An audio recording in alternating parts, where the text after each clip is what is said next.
गाय सेवा करने वाले डिस्टर्ब नहीं करो।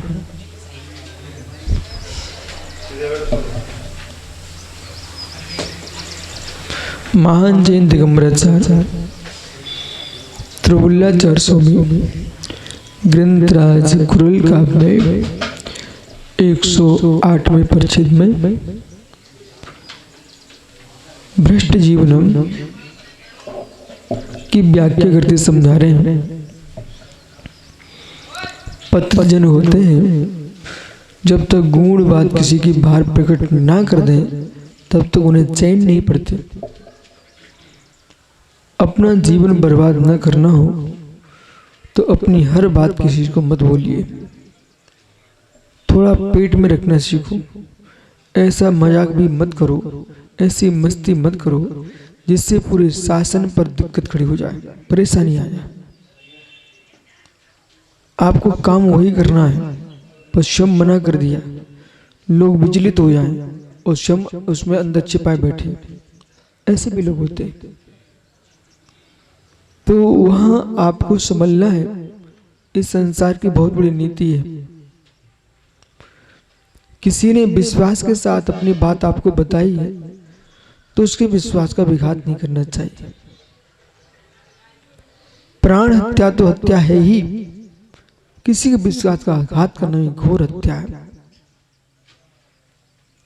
जिसके प्राणों का विघात हुआ है वो तत्क्षण मृत्यु को प्राप्त हो गया। जिसके विश्वास का विघात हुआ है वो पल पल में, क्षण क्षण में घुट घुट कर मरता है।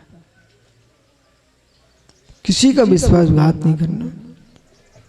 अंकुर सुरेख ने संसार में सबसे बड़ी हत्या बेटा विश्वासघात।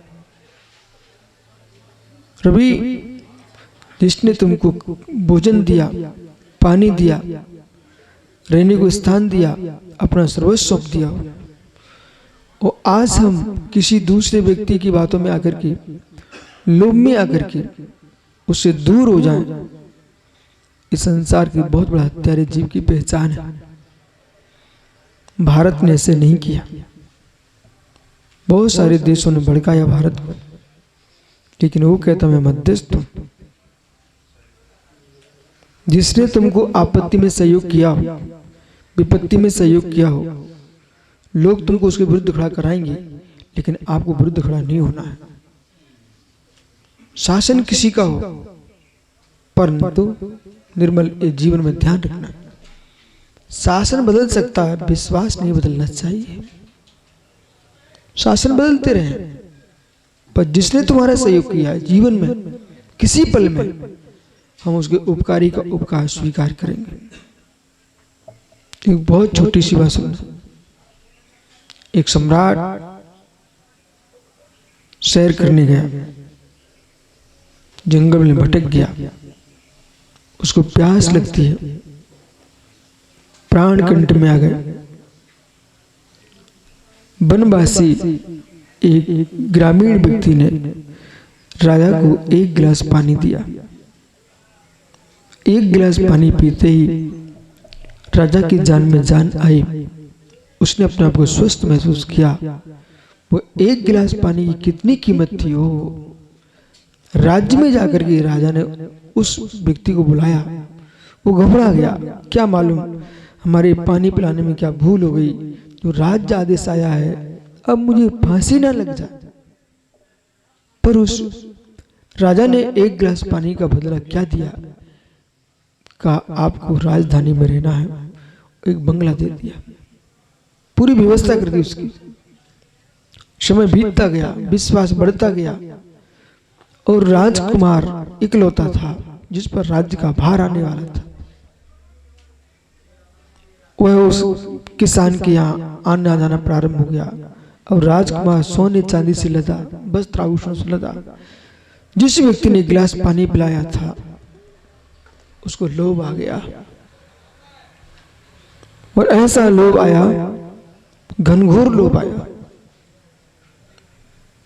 ऐसी लोभ के समय कोई उलझ मत जाना। राजकुमार उसके घर जैसे ही पहुंचा, उसने अंदर बुला करके और गेट बंद कर करके राजकुमार की हत्या कर दी और संपूर्ण गहने गुड़िया छीन के रख लिए।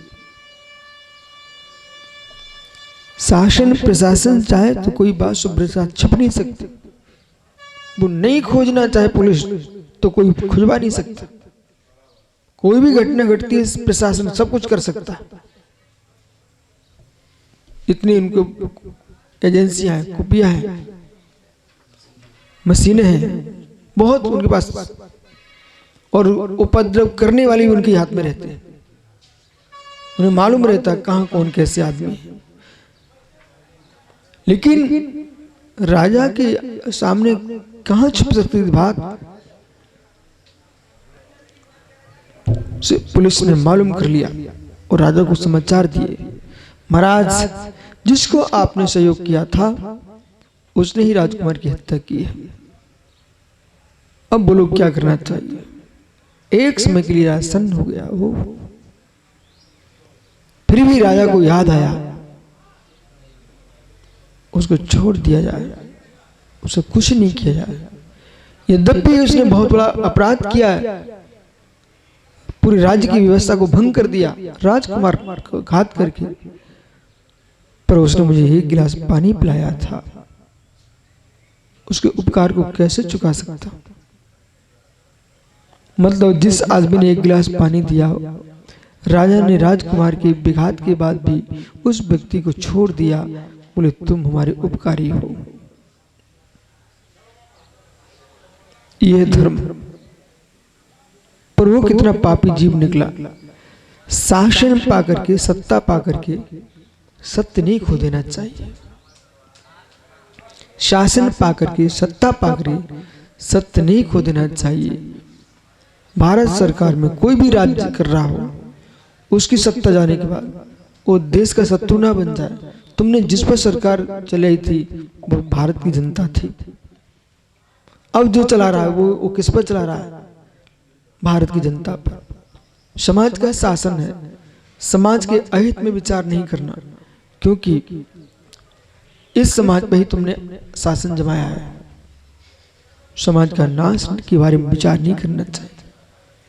हर पल में, हर क्षण में देश उन्नति, समाज की उन्नति के बारे में विचार करना चाहिए। उसमें चाहे हमारा सत्ता पक्ष हो चाहे असत्ता पक्ष, विपक्ष हो, लेकिन आपका मन ये करना चाहिए हम अपने हितों के पीछे, व्यक्तिगत हितों के पीछे देश का अहित नहीं कर सकते, अपने व्यक्तिगत हितों के पीछे समाज का अहित नहीं करना चाहिए। यही हो रहा निर्मल वकील, ये बहुत घातक वस्तु है।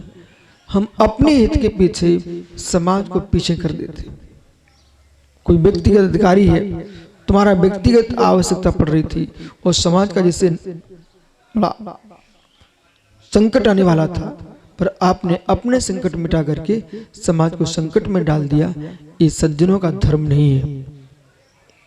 सज्जन पुरुष वे हैं भैया जो अपनी मृत्यु देख सकते पर देश का अहित नहीं कर सकते। उन सैनिकों से पूछो कितनी बड़ी छाती उनकी है, जो स्वयं युद्ध भूमि में खड़े हुए हैं, देश की सीमा में खड़े हुए हैं। अहो निर्गंतु तपोधनो, उन योद्धाओं को देखो जो देश की सीमा में खड़े हैं, अपनी परवाह नहीं करते हैं। तो धन्य आप राजों को अपनी तन की परवाह नहीं कर रहे हो, जिन शासन के लिए आप अपना जीवन दे दिए हो। धूप, छाव, गर्मी सब कुछ तुम्हारे सामने है, तुम झेल रहे हो, लेकिन जिन शासन नीचे नहीं उतरना चाहिए। ऐसा अध्ययन करा के जो दीक्षा ले और दीक्षा दी जाए, वो साधक अरहंत के शासन को ऊंचाइयां दिलाएगा। इसमें बुद्धि नष्ट मत करो। सुब्रत सर आज बहुत बुद्धि नष्ट हो रही है इसमें। हमारे दो भाई हैं, एक भोलू है, एक अमृत है। वे दोनों अपनी शक्ति नष्ट करते रहते हैं। इस बात पर एक कहेगा कि दो दो चार हो, तो एक कहेगा 5 है, और फिर आपस में बात करते रहेंगे, मतलब उनको समय पास करना। तब बोला इसमें विशेष समझना। जिनकी तुम बात कर रहे हो वे अपने काम में लगे हैं। गुण रस में आइए। जिनकी तुम बात कर रहे हो वे अपने काम में लगे, वो काम कर रहे हैं और तुम उनकी बात कर करके अपनी बुद्धि का नाश कर रहे हो। गहरे में जाइए, भी समय बर्बाद नहीं करिए एक पल भी। वे अपने काम में लगे हुए हैं व्यवस्थित। और हम मात्र बातें करके और कहो आपस में गर्मा गर्म हो जाए तो जो हमारी मित्रता थी वो भी नष्ट हो जाए परस्पर की। अब तुम्हें बातें नहीं करना है। एक जगह ऐसे ही हुआ सुब्रत सागरी, एक महात्मा जी बहुत परेशान थे। हमने उनसे कहा आप परेशान हो एक आदमी के कारण। वो आदमी आपकी विघात के खिलाफ पूर्ण निर्णय किए बैठा है, वो अपने काम में तल्लीन है, पर आपको उसका काम इतनी है कि आपको टेंशन देना है?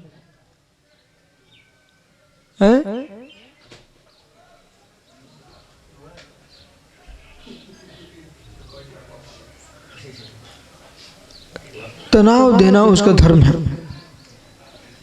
उसने सोच के रखा था, तो हमने उनको समझाया आप तनाव में मत आओ, आप कुछ कार्य करो और सृजन करो। सृजन बुद्धि विकास बुद्धि। महात्मा 80 सृजन बुद्धि विकास बुद्धि। सृजन बुद्धि विकास बुद्धि। सृजन सृजन लिखो, कोई नया काम करो, सृजन करो। सृजन बुद्धि विकास बुद्धि, चिंता बुद्धि नाश बुद्धि। पर की चिंता में तुम डूबे अपना नाश कर रहे हो। वो अपना नाश कर रहा है, वो तुम्हारा नाश कर ही रहा है, तुम उसकी चिंता में अपना और नाश कर रहे हो। इसलिए सृजन बुद्धि विकास बुद्धि उनने स्वीकार कर लिया और अच्छे ग्रंथों का सृजन कर लिया। वो इसमें उनका चिंता में डूबा था। तो लिखो, पढ़ो, चिंतन करो, चिंता मत करो, तो व्यक्ति के दुख के दिन भी सुख में बदल जाते हैं। दुख के दिन भी सुख में बदल जाते हैं। निर्बल ध्यान दो, दुख के दिन भी सुख में बदल जाते हैं। आपको अशोकनगर में चिंता सताई, तुम थोबे तीर्थ की वंदना करने निकल जाओ और हर जिनाले की वंदना करना। ज्यादा हो तो संवेश कर निकल जाओ। संसार की सारी चिंता मुक्त होने का स्थान है। सम्मेशकर पर्वत पर वंदना को निकल जाओ और टोंक टोंक की वंदना करो, एक एक टोंक की वंदना करो। दुनिया से मुक्ति मिल जाती है। और ज्यादा तुम्हें विकल्प पा रहे हैं तो कोई मुनि संघ का अच्छे जंगल में बिहार चल रहा हो, उनके बिहार में चले जाओ। और बिहार में जाने से मालूम खुली हवा, खुला दिमाग, भोजन की भी चिंता नहीं है और तुम चले जा रहे हो। हम लोग मालूम ना दिन के पते रहते हैं ना रात्रि के पते रहते हैं, पते पूछना पड़ता है कौन सा दिन है, कितनी तारीख है। बिल्कुल आनंद का जीवन है। अब विकल्प कब आता? हमने कहा इनसे सारस्वत से, चलो भाई, अब माना कि कोई व्यक्ति चिंता में भरा हुआ है, लड्डू भैया कोई चिंता में भरा हुआ है, वो अपनी चिंता व्यक्त करने लग जाए तो क्या होगा? जैसे कि आप खलिहान में गए, वो खलिहान किसान का बड़ा लिपा पोता स्वच्छ रहता है, ठीक है? तो आप कोई के घर के बगल में बैठे थे, वहां संडे से दुर्गंध आ रही थी और मकान उसका था नाले पर, तो बेचारा थक गया तो वो सीधा पहुंचा खेत में, खलिहान में, शांति से बैठेंगे, ठीक है? अब कोई ऐसा भागा आदमी पहुंचा, वो संडासे की सफाई करके वो टीन में भर के लाया, उसने वहीं फेंक दिया। समझ में आया? वो टीन में भर के लाया, वो खलिहान के पास में छोड़ दिया उसने, तो जो दुर्गंध वहां फैली थी वो खलिहान में शुरू हो गई। ऐसे ये स्वच्छ मुनिराज स्वच्छ खलिहान है, पूर्ण स्वच्छ। देश की, राष्ट्र की, दुनिया की ये मल है ना, बोला वो टीने में भर के लाके इनके सामने नहीं फेंकने का, नहीं यहां और दुर्गंध आने लगेगी। ये स्वच्छ स्थान है। यदि खेत का खलिहान स्वच्छ है तो बुद्धि का स्वच्छ स्थान है, वो दिगंबर मुनि है। उन्हें अपने आप को मलिन नहीं करना चाहिए। समझ में आ रहा है बेटा? अब आगे चलते। पर जो दुष्ट आदमी रहते, बोला तेरा नाम तो दुनिया में जा रहा है, बोला जो दुष्ट आदमी होते ना, अपने बुंदेलखंड में कहने लगत, ए भैया ये छिंगुरी आप है मुंह तक नहीं सकत। पता है आपको? मतलब वो लघुशंका जा रहा, कोई की अंगुली में लग गया, कट गई, तो वो कह रहा भैया तुम लघुशंका कर दो, ऐसे खून बंद हो जाएगा। वो छिंगुली पे नहीं मुंहते। मतलब ये बुंदेलखंडी शब्द है, आप उसको खराब नहीं मानना। नहीं, समय पे काम नहीं आना। अब तुम ही उन भाषाओं का प्रयोग कर रहे हो तो फिर लोग क्यों नहीं तुम्हारे से प्रभावित होंगे? समय पे काम नहीं आना। किस पे काम में नहीं आना? समय पे काम नहीं आना। अब समय पे काम में आना चाहिए आदमी को। तो आचार्य महाराज को एक नया दृष्टांत मिला। वो नया दृष्टांत गजब का दृष्टांत दे रहे हैं यहाँ पर इसी बात को।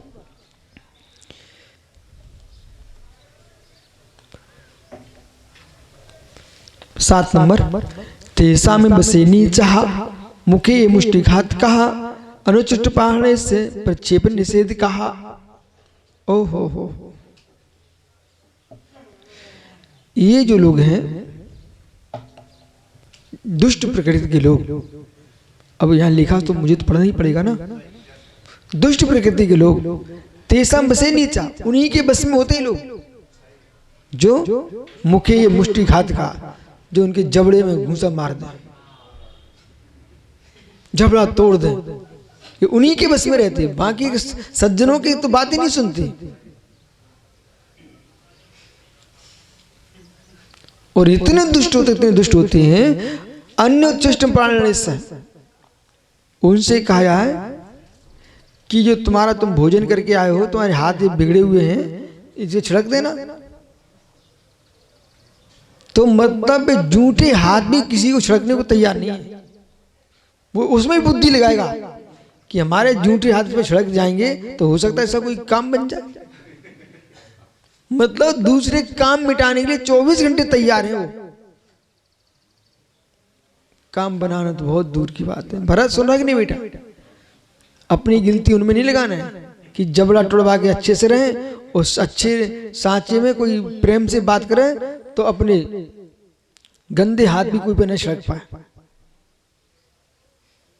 पर ज्ञानी लोग भी होते, सज्जन लोग अपने दुख को भूल करके दुखियों के दुख दूर करने जाते हैं। धन्य पे लोग अपनी चिंता नहीं करते, अपनी चिंता नहीं करते, सबकी चिंता करते। ऐसे लोगों से धर्म चलेगा, वो चला ही है। ऐसे लोगों से ही देश चला है, धर्म चला है, समाज चली है। ये सारी नीतियां हर एक राष्ट्र के मुखिया को, देश के मुखिया को, समाज के मुखिया को और मुनि संघों के मुखिया को ये नीतियां पढ़ना चाहिए, जिससे कि कान के पक्के रहें, हृदय के सच्चे रहें। कान का कच्चा और हृदय का खोटा आदमी कभी भी हितकारी काम नहीं कर सकता।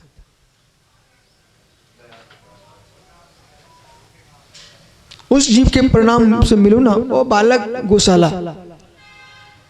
देख बेटा, एक गरीब आदमी एक 50 रुपए का पूला खरीदता घास का, ठीक है, और रोड पर खड़ी गाय को ढके चला जाता है।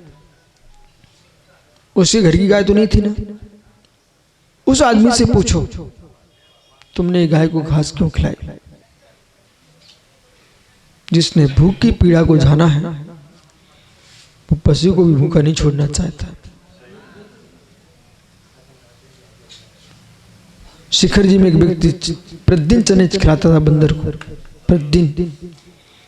आगरा में हम लोग बिहार सोच जाते थे, यमुना कालिंदी के किनारे एक आदमी गाड़ी भर के प्रतिदिन आता, सुब्रत सागर केले, वो आओ कहता था, सारे बंदर इकट्ठे हो जाते थे। बंदर रोज उनको केले खिलाता था। पर लक्ष्य है कि कोई जोशी ने तो नहीं बोली कि बंदरों को खाना खिला, नहीं, कुछ लोग कुत्तों को रोटी देते। यदि जोशी के कहने पर देते तो तुम स्वार्थ से दे रहे हो। कोई चींटी चुनाने जा रहा है, कोई मछली चुनाने जा रहा है, तो तुम स्वार्थ से जा रहे हो, बोले भाई कोई अच्छा हो जाएगा। अरे सबसे अच्छा ये कि तुम भूखों का पेट भरो, तुम्हारा पेट भराया जाएगा अगले भाव में। और इस भाव में भी इसलिए शरीर में ताकत है, सबकी सेवा करो, सबकी सेवा करो, सबकी सेवा करो, सबके शरीर में ठंडा करो, शीत उपचार करो। यदि हमने कह दिया तो हमको ही पुण्य लगेगा। ठीक है, ज्ञानी घाटे काम नहीं करते। नमो रंता नमुष्ण नमो रंसो सावरण।